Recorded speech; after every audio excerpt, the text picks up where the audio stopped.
Welcome to Let's Talk Church and Other Things. I am your host, Charla, and I am joined by my co-host, Miss Yolanda. Good evening. And Mr. Corey.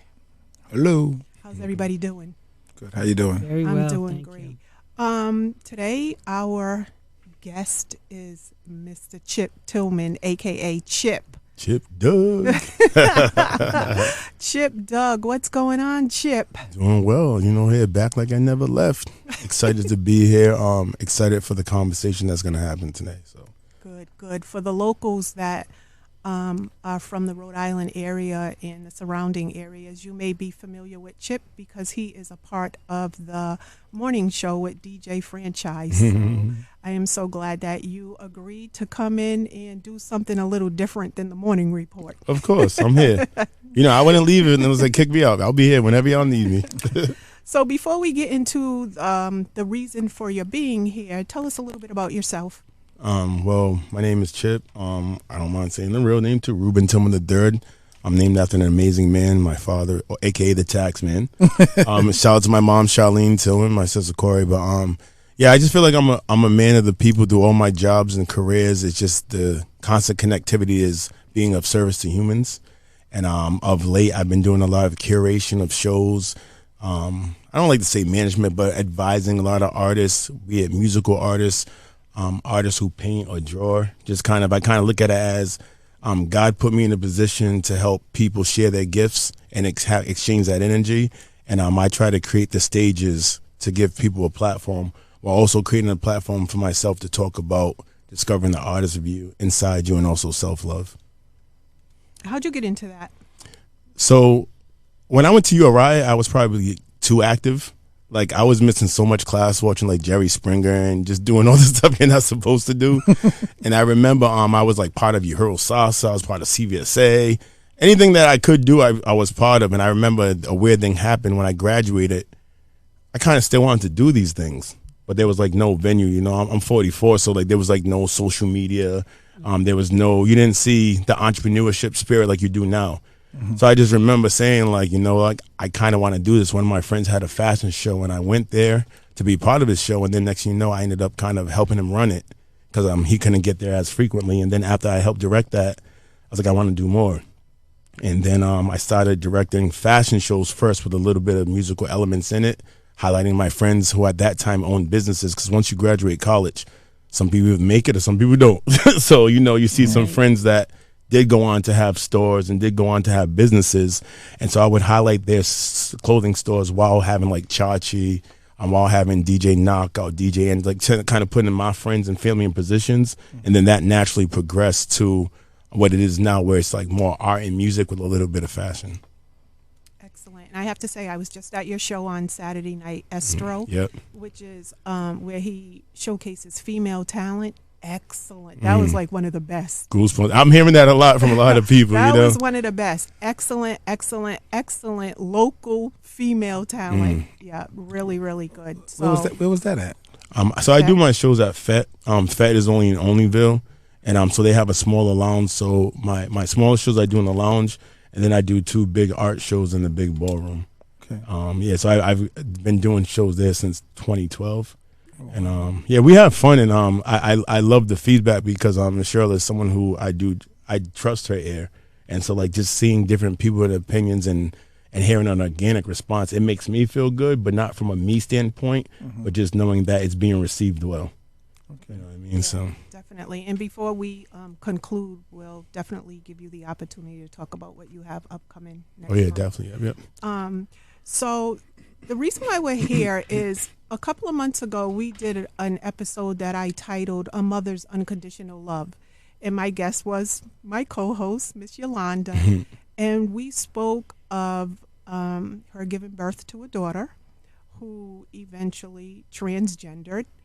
And we spoke from a mother's perspective.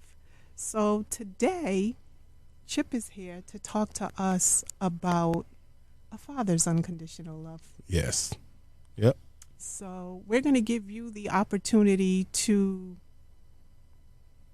just flow. Us. Yeah. Yeah, flow. Let's go with it. Yeah, and it's like life. There's really no script, and like I know as far as and And I actually when I first was asked to do this, the first thing I did was reach out to my oldest child, because at the end of the day, it's not about me, it's about them. And you want to respect them and not make it about me, because throughout their search for who they are, and not even who they are, but being comfortable representing themselves, I know it's been very dark and isolated. And I think that's the biggest thing, kind of like the takeaway I want people to get from this. It's not about how they define themselves, but how as a parent, you should keep yourself open so that your child should know that you're there to receive anything they need to tell you. Because a lot of times the world is very closed off. We know with this kind of masculine, patriarchal society that we have, it's assumed that, there's a way to be a man, there's a way this and that, and you have all these norms that are presented. And at this time, you have a child that feels how they feel. And as a parent, you don't know how to ask those questions. You don't even know that you should ask those questions, because when it comes to something like gender identity, I think a lot of it has been, even through definition and then nomenclature, sexualized. So even in the terms as bisexual, heterosexual, although that's a label, that word sex seems like an action. And so it's very taboo. But no one really asked for those to be the words to represent them. I walked in, you said, hey, my name's Chip. You didn't say, hey, what do you identify as? Hey, who do you sleep with? Who do you love? But we have some amazing individuals that are marginalized like that 24/7. And even the concept of them having to answer that before you just get to know them is just very asinine. And so with my child. So let me interrupt 1 second. Yeah, you're gonna have to do it, because I can keep talking. You're gonna have to give me a wrap it up, B. He has a button in the morning for me. I listen to you on the morning show, and it's you got 30 seconds. I'm cool. I can follow directions too. So before we get too far in, let's start from the beginning. At what age did you find out that your child was? So I'll put it like this: even till today, I don't think our story is a story of I came out, or even to this day, I am this. Because I didn't kind of demand a definition, if that makes sense. What I can tell you is when they were young, I remember if my nephews and them were playing, my nephew was Spider-Man. My other nephew, my cousin was Batman. And then my child was like, I'm Kim Possible. And at that time, though, with the way I think, I'm like, oh, my child's so progressive that they don't mind being a superhero who is a female. I'm not thinking that they might want to be Kim Possible, if that makes sense. So that goes into just not knowing what to look for. But I had no problem with that, because I thought Kim Possible was pretty dope. I watched the cartoon too, and she kicked some butt. So if anything, with the way I was thinking, so then kind of I think the conversation started happening when they went to college. My oldest child's name is Talik, and family calls them Ta. And I think when they went off to college, I think that's when conversations started happening a little more frequently. And I think a lot of times children talk to their mothers first. And I don't think their mother was able to know how to say it to me. And if I remember it, I think it was, so our vision for Ta might be a little different than what happens. And my response was, I was at work on the phone, and my response was, I don't really have a particular vision for them. I just want them to know that they're loved, and whatever love they have or however they feel, I just want them to know that they are loved and that any love they experience is healthy. So other than Kim Possible, were there any other signs that, if you look back now, they were there, but maybe? So the weird thing about it is, I guess I couldn't nitpick, but in the moments I didn't care, because I was fashionable. I am fashionable. I'm fashionable. Their mother's into fashion. So for example, usually if your kid has long hair, you braid it and you put a do-rag on it. She would braid their hair, but put a scarf that had a pattern on it. Because in our mind, that's just fashion. So I'm not looking at an infinity to the scarf as anything other than that's dope and I would wear it too. So I just didn't, I guess the lines in my mind were blurred, because I never demanded a typical anything, if that makes sense. They once I knew that they didn't want to play basketball, I wasn't like, you have to play basketball. It was just like, what do you want to do? and then they took an affinity to the arts and started joining Trinity. So those kind of conversations, I don't know. I think talking to some of my other family members, they might tell me that they kind of saw something, but I think me personally, I just didn't care respectfully. You know what I mean? I didn't care to be like, oh, that's weird. Why is my son doing that? Oh, that's weird. It was just, I'm an artsy-fartsy guy, and I'm always where I'm at, and I just wanted to try to be a great example of being a good person. So if I can recap, so when you did your interview, can you remind us, did you see signs? My child was never very feminine. Instead of like the dolls, like the robots and science sets, and again, I didn't think anything of it either. It's just, that's what you like. That's what you like. That's what I bought and got. So yeah, it wasn't. I mean, I look back now, but at the time, it Like didn't you seem weren't strange. like taken back. Yeah. It didn't seem strange. And actually talking to my to Todd now, they tell me that during that time, they were putting on a face because they knew what they felt, and that's the part that made me feel sad. That as a parent, I didn't know to check in about certain things that I didn't see. I didn't know that you're supposed to have that conversation. I didn't know because they were posturing and kind of trying to not show that side. But they did tell me that they talk to their cousins all the time about it, but just not particularly an adult. So the cousins knew, but the family member, that's what I'm finding out now. Like know. as recently as this weekend, like I guess they spoke freely with their cousins growing up, because it was interesting because in 2000, my sister, myself, and two of my cousins all had kids within a 4-month span. So our kids have grown up together, and so that's who they kind of felt comfortable and spoke, I guess, once they knew what to vocalize. Well, I need to find them cousins because they can definitely keep a secret. I'm right here. Like, that's what I'm talking about. Yeah. It's like ride or die for real. Yeah, because I'm very big on just letting people be them, and I'm not gonna try to make you be uncomfortable. But being a son, and you being his father, he probably just couldn't come to you and be like, "Dad, I am like this," Well, I think once they got older, so I think they put that on me, but they now could say that I never showed them that that's how I thought. Yeah. If that makes sense. I wasn't the one that said you have to. It's just that I think how they saw society and how they thought that men think, they thought that they would have been met with the resistance. And then when we actually talked about it, I was like, when have I ever shown you that I like? And it wasn't one of those like, well, I have a friend that's like that. It wasn't like that. Right, but it was like, and then when we talked about it and unpacked it, they kind of realized like, yeah, like you actually never tried to box me in. So at that time, I'm sure they probably could have talked to me about it, but they didn't know that. And I understand why.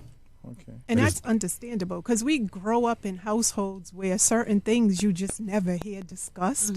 So now you're the one that needs to bring up this particular topic, but it's like, how is it going to be received? I don't know how. What are they going to think about me? Like, what are they going to say? I don't want to hurt their feelings, especially if it's your parent. And then I get it, a son to his father. And that's why I thought it was very important to have you on here to get a father's perspective. Because I think that something you said a couple of minutes ago, like, the men being macho or, that's what society says it's supposed to be like, right? So people look at Chip, he's the dancer on the floor, he's out here doing everything. Me.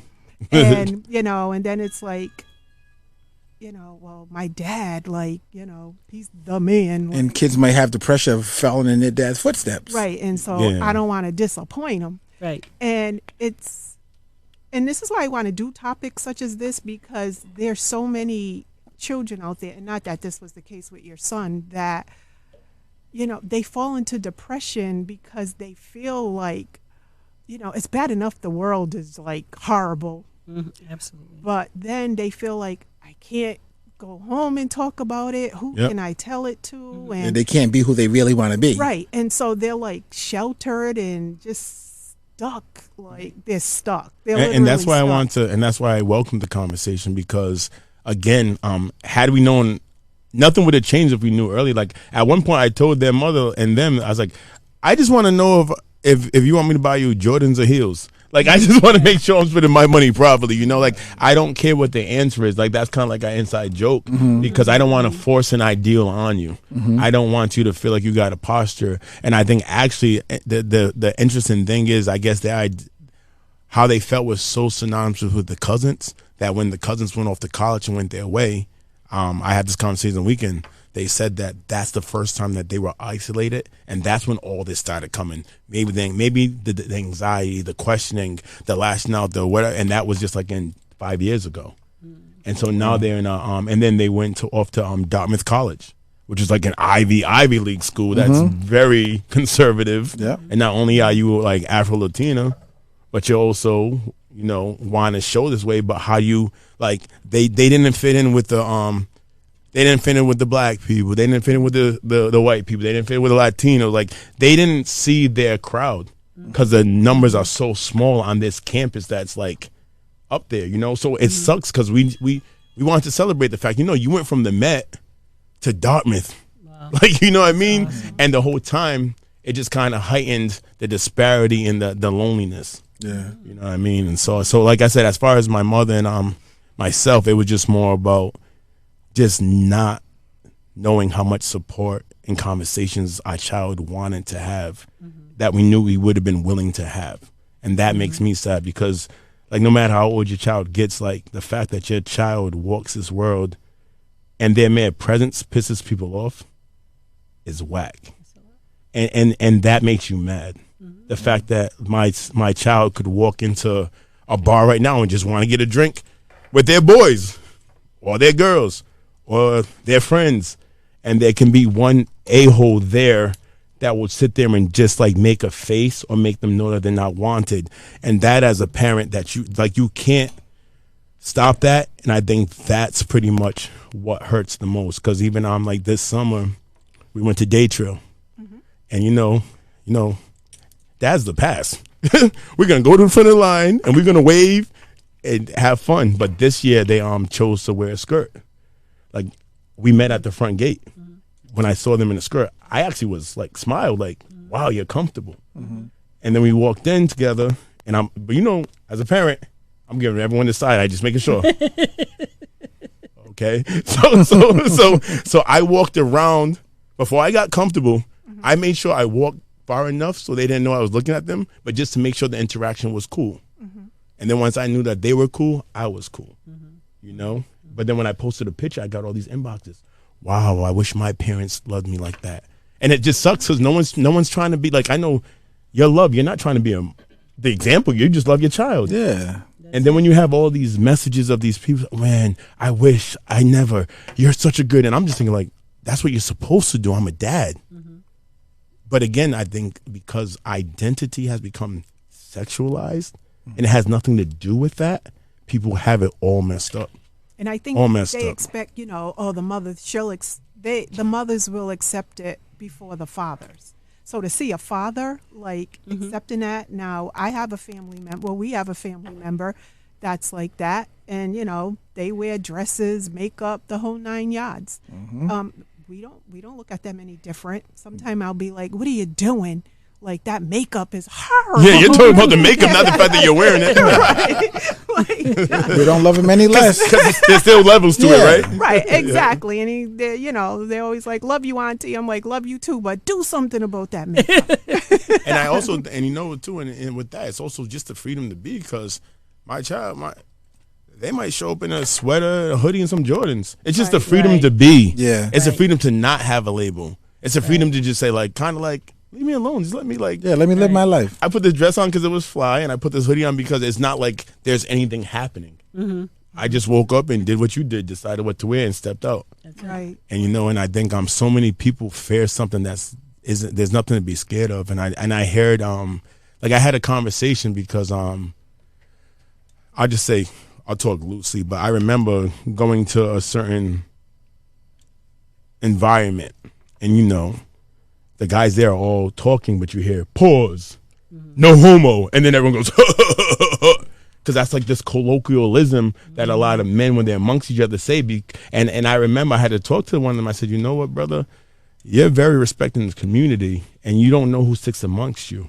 And that kind of conversation might stop a young person or any person from getting the message you give, because you don't know how they're feeling. But because amongst the brothers, there's a secret society to have this vernacular, this person just felt isolated and won't even let you know, and then might not feed off the message you were intended to give them because of this posturing. And then you know, but because I'm 44 and that's my generation, don't compare me to that. And it's so sad, because what that is to me, at least to me, people that come off that way, to me, you're emoting in insecurity, because you're saying that if you say anything that I feel is a reference of this, then you're insulting me because I can't be that. So it's like oh, I'm gonna go do this, no homo. No, it's like, yo, bro, no one's even checking you that much to even care about how you feel. And then you're also saying that this other group of loved ones and beautiful souls are an insult to be compared to. And so as you navigate different places, like, it's not my job to correct everybody. Right. But those people that I do care and love, or I know could receive it, I do have those conversations, because we just, again, stay towards these ideals that are archaic and have nothing to do with anything. So how did your parents, did you speak to them about it, or? So my parents, so I grew up in a Jehovah's Witness household. So if you know, being a Jehovah's Witness, it is, you don't know it, and I'm not knocking it, because, you know, it's what helped my parents get through life. And I believe that you could believe in anything you want as long as you practice what you preach and you don't bring detriment to any other humans. I don't care what you believe in, just don't hurt nobody and live by it. Right. Don't point fingers, don't judge. Right. Because everyone has a different kind of dose of spiritual medicine to get them through life. So my parents, they were actually kind of more progressive than a lot of other parents. Some parents were very strict. I saw a lot of hypocrisy, but my parents kind of, I feel like, did a great job of saying, this is what's good for us. I feel like my parents just raised me to the best of their ability with their knowledge. And so when it came time to my child, they always loved their grandchildren.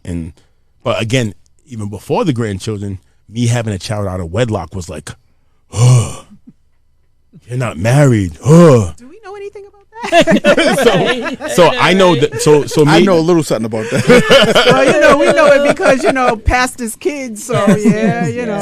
So I personally, I mean, I'll be candidly, I personally was excommunicated from the church because I had a kid out of wedlock. And my only problem with that was that the process was, you're supposed to meet with me and talk to me, and that never happened. So I know Malcolm X has this quote with, and paraphrasing, it's kind of like, I believe in the brotherhood of man, but I don't believe in the brotherhood of any brothers that want to be brothers with me. Like, it's cool. I'm not going to go out my way to be brothers with you if you don't like me. That's cool. We could just all high five and agree to be civil. And so I just never felt, I felt like, you know what, God, like we've kind of exhausted our time together. It's cool. If you standing up for yourself to get close to God involves ignoring me, then so be it. So be it. I get it, because that's how I was raised. So when it came to my child, I think it's more about they never did not receive anything but love from my parents. You know what I mean? And I think my angle was more like, when they brought their girlfriend over, the girlfriend came into the house and went to the cookout. Try not to make them feel a certain way now that they're bringing their boyfriend. Right. Because again, within this, again, I don't label it, but my child has, I've met their girlfriend at one point, and then I met their boyfriend at one point. And it was the same energy. So my child hasn't received any kind of pushback from family. That's good. At all. That's good. You know what I mean? That's good to hear. So what advice would you give to a father who may be struggling with, you know, a son who is not what he wanted his son to be? I think my first statement would be, your child's journey is really not about you. It's on you to provide more tools than you think you had and to guide them with what you think you needed. But it's their journey. So when you start once, it's not about you. you will eventually learn that. And regardless of what you feel, your child needs your support. If someone comes into you and says, I'm sick, are you going to just leave them by the side? And if you have the medicine in the cabinet, just because you think they're not sick, like it's like it's like you don't. And I'm not, and I didn't mean to compare it to the illness, but it's more like I'm thinking about more of a need. If someone needs something from someone that you love, so if your child needs your love and your affection, and they're willingly saying something to you, all your isolation of them is going to do is lead them to get the answers and support outside of your household. That's true.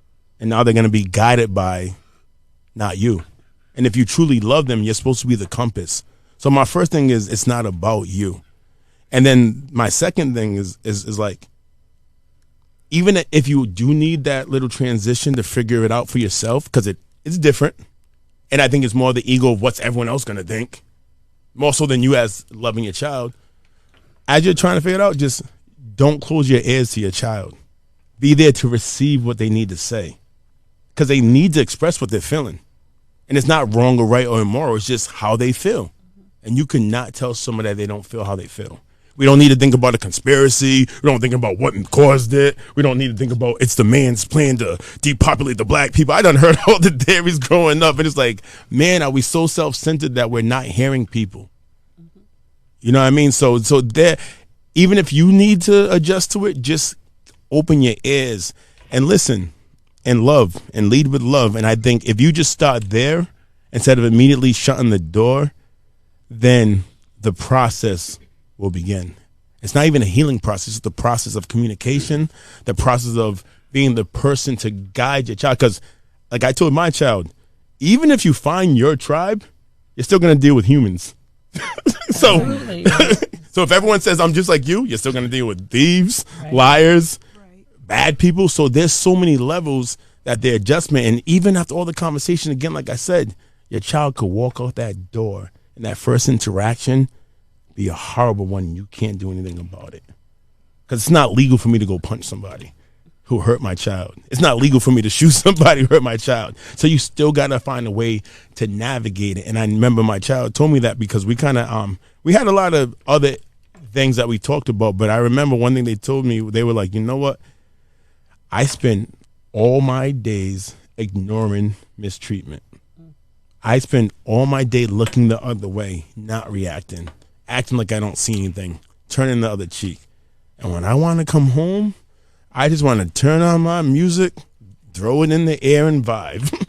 Wow. So my thing is not even like a problem. It's just, this is my only refuge, because after spending my whole life with this mask, I took the mask off, and now I got to deal with them taking off their mask.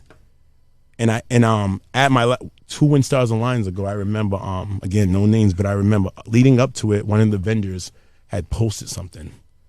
And it was something like, oh, my child would never be gay. And that post almost made me be like, yeah, that's not for my thing. But then it was kind of like, you know what? Maybe the message is for them. And I actually remember, and that was my child's first time, because my child's also an artist. Mm-hmm. And so their first art show was at my art show. So I felt so good, and I almost cried so many times on the stage just looking out. But like, I wanted them to have their first time showcasing their art and learning it, like, you know, under Daddy's eye. Right. But I remember saying, like, you know what? If you're saying your love, if you're saying you're for the people, but you're isolating people, then you're not love. And your blessings might have a ceiling on them. I'm not saying you're a bad person, but if you're for the people and your social media is reflecting this train of thought, then are you really for the people? And I purposely said that, and we had some amazing conversations after, and that was a moment for me, because I felt like my child was safe, but I didn't know that previous to that, because how people interact. So, and it's so. I'm sorry. Go ahead. No, I was going to say, well, did your child ever, I guess, talk about who was most supportive? Like, was there somebody growing up that made them feel like they were loved unconditionally, so that was there an adult that they trusted and really had conversations with? Well, I don't know if they went deep as far as all that they felt, but I know my mother was always the main foundation for all of us. And my father's an amazing person too. So my mother and father, they're amazing. But I know my mother always said, home should be safe. Home is where the heart truly is. And I know my mother, because, like, we're young. I don't know what happened, but, the generation before us bought the home, owned multiple homes, and then something happened with us. We were just like, I can't afford my rent. I don't know. My generation, we didn't figure out what our parents found out quick. So, as I'm renting different places, living different places, whatever, but, like, my mom took pride in the fact that, her house was Nana's house, Big Mama's house. That's where we went in the summers. She called it Camp Tillman. So she took pride in that, but she also lended herself to receive her children and her grandchildren. So I know that although I don't think the conversations got to that level, because I think there was still a little bit of you're religious, this and that, I know that my children always knew that was a place to kind of just breathe, because that was actually the most consistent place in their life, because ever since they've been alive, my parents been in that house. So that was a consistency, and as we were being young parents and dealing with young love and going through what we went through, they was able to be there. And I think so I would say my mother, but not because the conversations got down to that level, but because she was always a beacon of love and support and non-judgment. And love is the key. So that person who posted that a couple of years ago, like, I hope they don't have a child. Maybe trying to figure it out, because now he just let he or she just let their child know, you can't come to me. Yeah, he's not going to accept it. Yep, you can't come to me. And one thing people don't realize, love is a feeling. It's not a gender. And you know what? From the moment I saw my children, like, I was in love with my children. So it doesn't matter what happened later on in life, what their preferred sexuality would be or whatever. That would have never changed the unconditional love that I had for my child. Yeah. And I think that a lot of people forget that. Like, you know what? Yeah, they may not be what you wanted them to be, but you don't stop loving them. That's when they need your love the more. And that statement could apply to anything. My dad wanted me to be an accountant.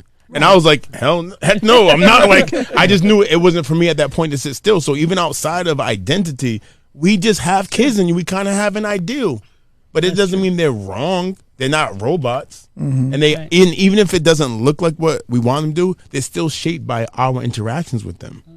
So I'm not an accountant, but like my girl just let me know the other day, like the way I put my shows together, I think it's like an accountant's mind. Like this has to add up to this, and I know the result. So my dad still did influence me, even though career-wise I was like no, because I was the artist. Like you said, I'm all over the place. Chip don't sit down, when there's music playing. But yeah, I agree with you. And then even so, kind of what we're talking about as I'm with my child. So even before you get to the intimacy, before you get to the things that really in society separate what a version of man is, my child like more girly things. That's how they felt. That's what they were attracted to. That's what they navigated to. That's just was their inner compass, their inner feeling. Wow, that's pretty. Wow, I like that.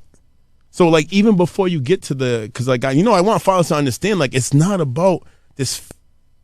Like they're so scared of this physical action emasculating them when it has nothing to do with action. It has to do with love and feelings. Right. And I have a theory about that because I feel like I feel like it's just we all like people get uncomfortable when their space is invaded, and because just the natural progression of just intimacy, men usually aren't physically invaded. Just the physiology of sex. I think that is what a lot of guys can't pull themselves apart from, thinking like we naturally aren't supposed to go through this, so anyone going through that isn't us, and that's just totally out the window false. It has nothing to do with what your child feels, what their internal compass is, who they choose to love, who they choose to be intimate with. Nothing of that has to do. None of your definitions of what it is has to do with what your child feels. And when you connect and get those true conversations there, then you also will take your blindness off and be able to just love your child and protect your child against the world. That's great advice. Yeah, and you should love your child regardless, no matter what they like or who they like. Love is not a switch you turn off and on. Like if your son comes to you and say, "I like guys," you shouldn't love him any less. Like, but there are some people that are like that. There are some people that are like that. I know a young lady, her mom found out she was gay and wanted nothing to do with her. It's terrible. Nothing to do with her. It's terrible. So now she has the battle of, and not just her, but others. Okay, I am not accepted, and I feel unloved by my parent, and then I go out here in the world, and I'm only accepted in this little bunch over here. But when I'm not with that little bunch, I'm like out here like by myself. And then when you find a little bunch, how do you still express your true feelings when right your parents shut you down? Yep. And the girl started using, and she got really bad, but she turned it around. But she got really bad. Started using and drinking, and because she just, she wanted her mom to accept her and love her, but wanted nothing to do with that. Well, there are people in this world that you feel will love you unconditionally, right? And so that's your parents. That's your mom and your dad. And if they don't love you unconditionally, then it's hard to even accept love from other people because am I lovable? Why couldn't my parents love me? And so that's a struggle. That's a real struggle.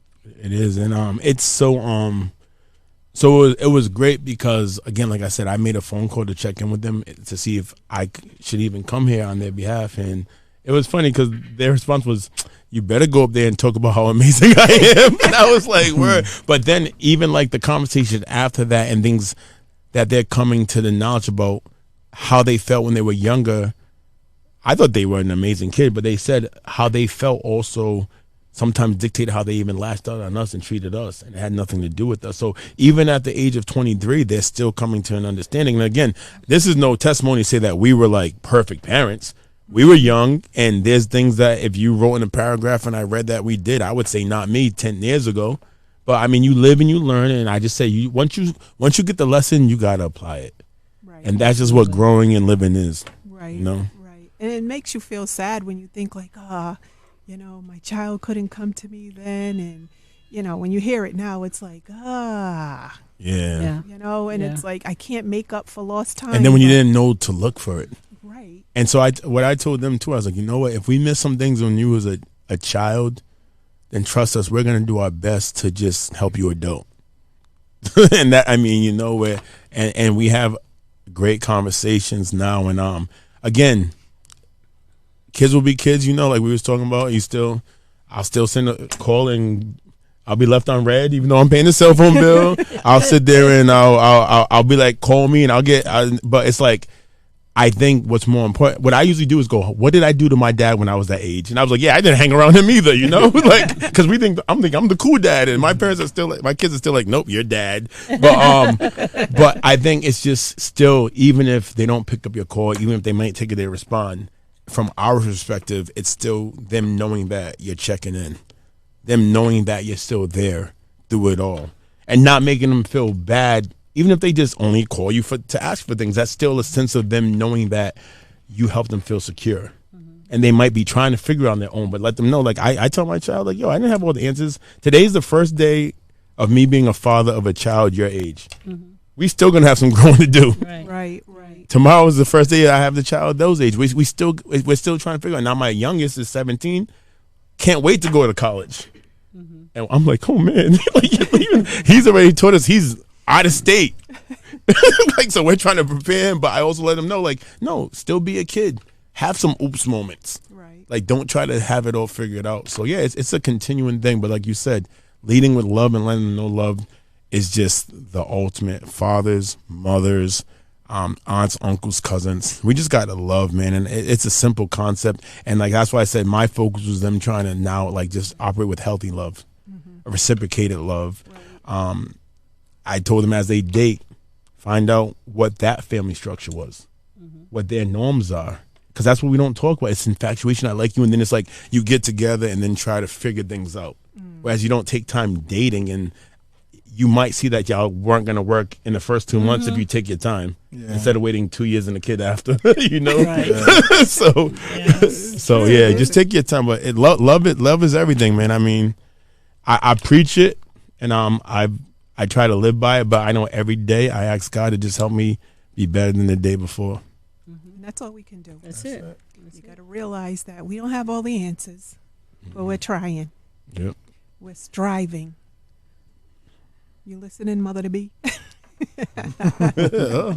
Love it. So before we wrap it up, does anyone have any questions for Chip or anything else you would like to add? I'm not on camera. I don't want to. The voice. You referred to them as they.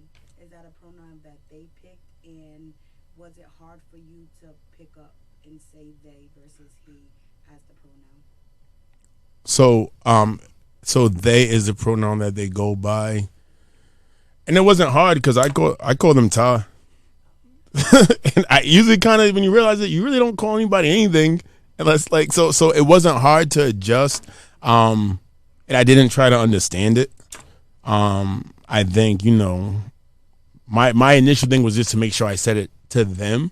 Then if I talked to my mom and I maybe didn't say that, it was just kind of understood, but you practice getting better. But to me, it was an adjustment because, again, it's not about me.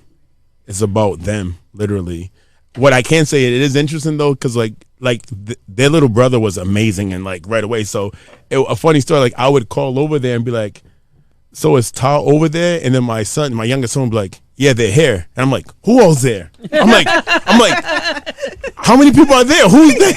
And they're like, no, they are here. And I'm like, who's they? They're like, I'm like, okay, but so that was an adjustment when I'm calling, because I'm sitting here now I know your mom would not let you have a house full of people.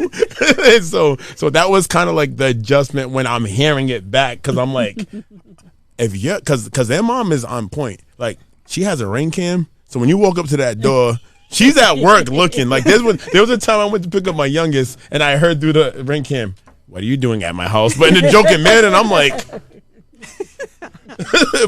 so I think that was the adjustment when I heard it said to me, because I'm saying Ta, and my youngest been like this the whole time, and he's a different breed. So does he not say his name? Does he always refer to him as they? Or? No. I think it was okay. just in the context of. No, he says Ta, but in the context of, instead of saying he, instead of me, I just didn't know, because they, it's non-conforming, but a lot of times it could be used as plural. Right. So that's why hearing it, you multiply the individuals, Right. but saying it, I don't. It's just a weird thing. I know when I say it, I mean in singular, but sometimes hearing it, I hear plural. But nah, so Talik is Talik, but to the family, Talik is Ta. So we say Ta all the time. Did you have that issue? Well, it was hard for me at first. I had to kind of keep telling myself, to say he in at his request. So it took some time, but I explained to him that it was going to take me some time to get there. I would get there with you, but it's just going to take me some time to get there, and I'll get there. And I mean, I'm there now, and I don't have a problem with it. There are times when people will say she when referring to Sean, but I will just go back to the he, because that's what I refer to him as now. I remember one time I was at their house, and we were in the kitchen, and I was talking to them and Naomi, and I accidentally said her or she, and I'm like, I'm so sorry. Sean was like, Sherlock. but you know what? But I just wanted to, you know what? And so I can imagine, because it had to be hard for you when you're used to absolutely referring to them as a certain way, most of their life, and then you have to switch it up. Adjust. But I think what helped me was because at the time I was living in Florida, and Sean was transitioning, and I came here for a visit, and was kind of, oh wow, the transition was real. I could see the difference. There was so to see Sean now, you wouldn't, if you met Sean now, you would not think that. No. Excuse me. Right. Sean was born female, so it's it's not that. It's not a visual thing. So, but as a mother, I had to make the transition also. So I think as parents, sometimes we do have to do that. We have to make the transition also. And I like that you brought that up, because I had to have a conversation with them too, saying that not everybody that might slip is doing it maliciously, because for 20 years everyone knew you one way. So I told child, like you got to give people a window to adjust, because some of them might not saw you for 10 years and don't know. And again, you could let people know should you want to, but don't think that anyone that's saying it's a malicious thing. They have to reset themselves too, because for 20 years It's true. it was what it was. Right. You know. And one thing that they did say, when I asked them, like, are there any things you don't want me to say or anything, they did say they don't like when people say he was, and referring to him, because they are. They are. And I thought that was interesting. Like, even trust me, like, to talk, the conversation I had leading up to this was even enlightening, because we had conversations for the first time. But yeah, and that's what they said. Just like, I don't like when people say he was, as in past, as in like death or finality. You know. Right. Oh wow. Yeah, Maybe yeah. they need to come up with some kind of dictionary or something. Well, because you don't want to offend people. Like, you want to make sure you're making them feel comfortable, and because if a person doesn't know you, they don't know are you just being smart or you just don't know. Well, that's why I had to have that conversation, because if it's a quick interaction, then I'm not saying what level you have to react to it. But if it's someone that knows no offense but doesn't really mean that much to you, then what really happened in that quick second if it was passing by? Now, if you have a family member that just refuses, that's a different whole other- conversation. I didn't realize that was so offensive to them to not Well, I don't address them like that. You know what I mean? Well, I think so.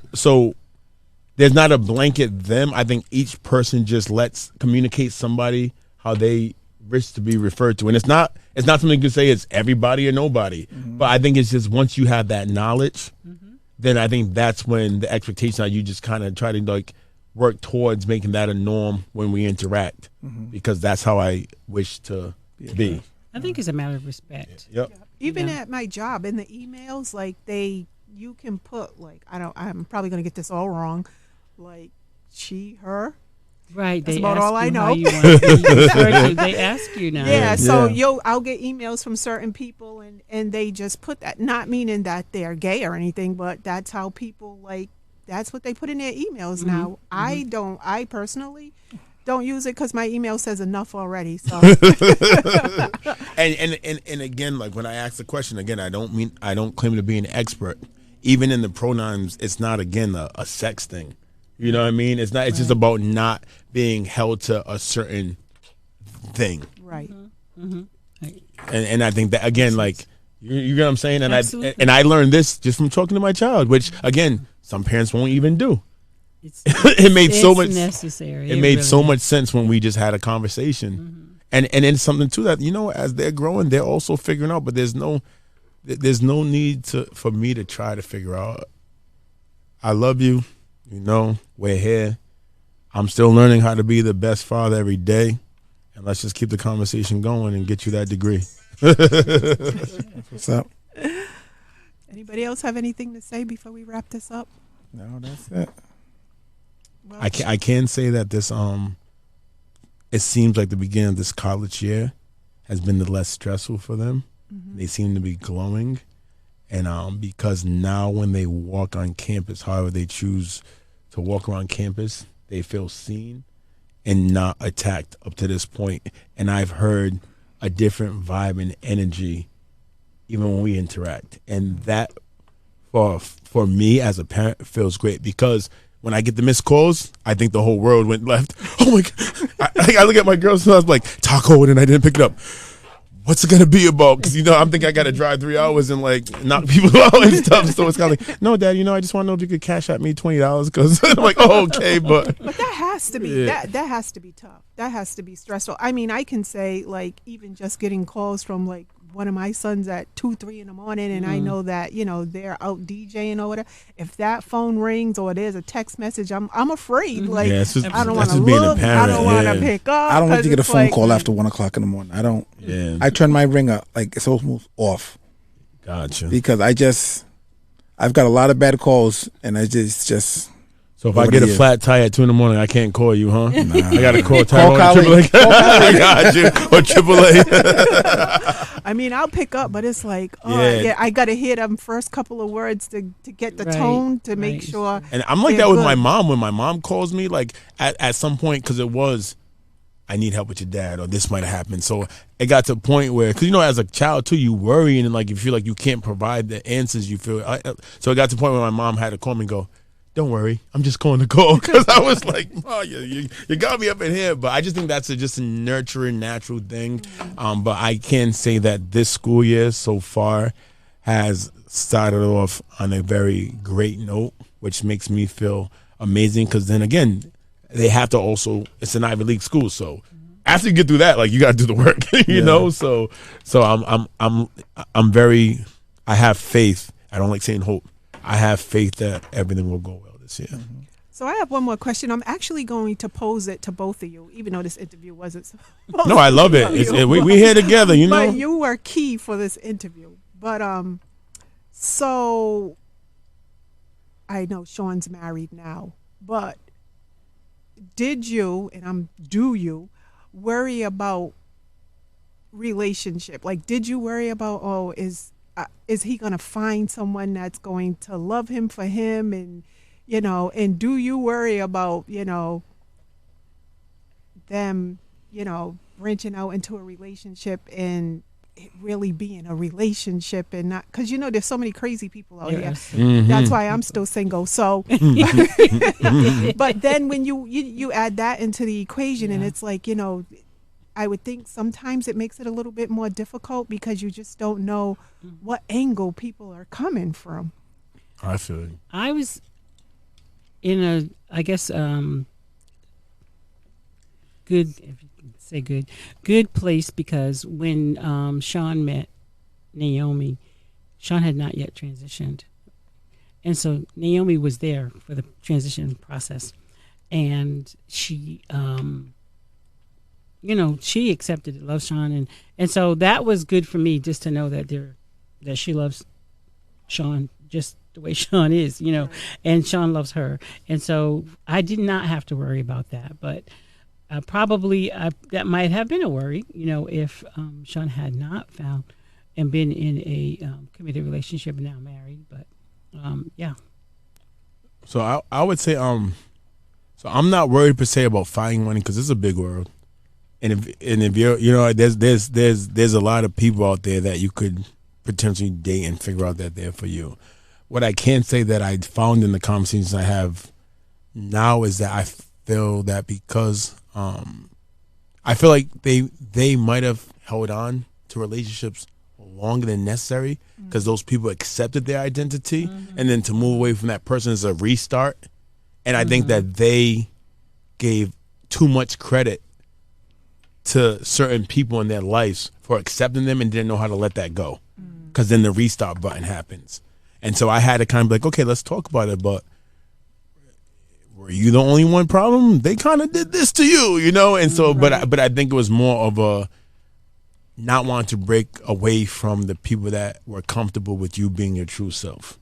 Because then if we dated and you accepted me, and then we break up, you were my friend who I talked to also. Now I lose a friend and a lover, and now I got to start this poking to see who can. So I think where we're at now is just me just having conversations and saying, just make sure it's healthy, and just know that you don't have to settle and you don't have to keep relationships together just because they accepted you, because a whole world's out there that will accept you. Right. And I get it. It's like that sense of security. So now it's like, this person loves me for who I am, and then, which is like in any relationship. Right. And now they're going to the left and I'm going to the right, but that was my security blanket. Yeah. That was like, yep. And so, yeah, it's hard to like regroup, refocus, and, you have to get out of your mind that the next person's going to treat me like that person did. And then you got to think about, do I want to share so much? Do I not want to share? Right. It's just, it is a lot. And I think a lot of that is just in life in general. And I think what I try to do is just kind of show how what they're feeling now, farming is just a little more normal to being human than isolated to identity. So in other words, it's not so much this that you're not going to be okay.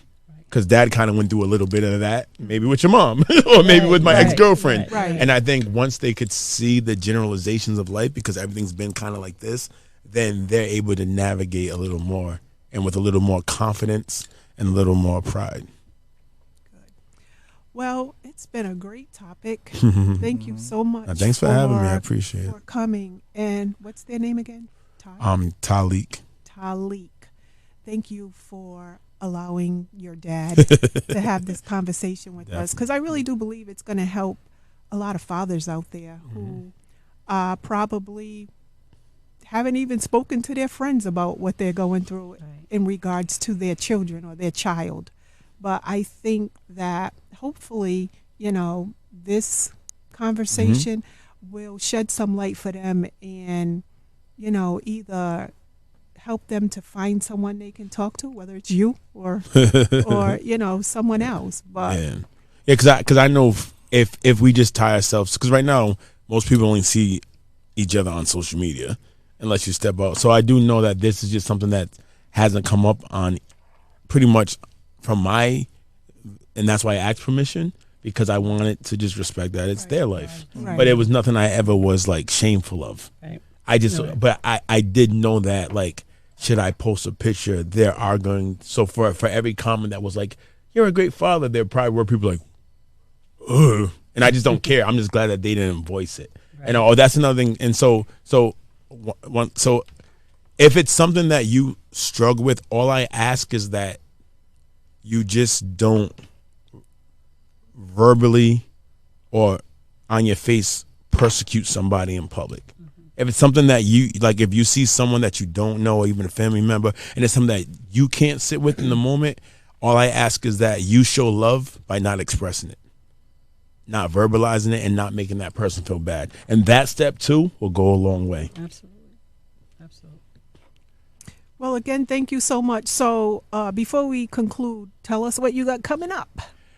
Oh, so we got When Stars Align, which is my art show in November. I'm finalizing the date this week. That's my art show. So it's an art show from like 8 to 10:30. Then it goes right into some more performances. I usually try to have song, dance, hip hop element to the performances part. That's in Fete Ballroom.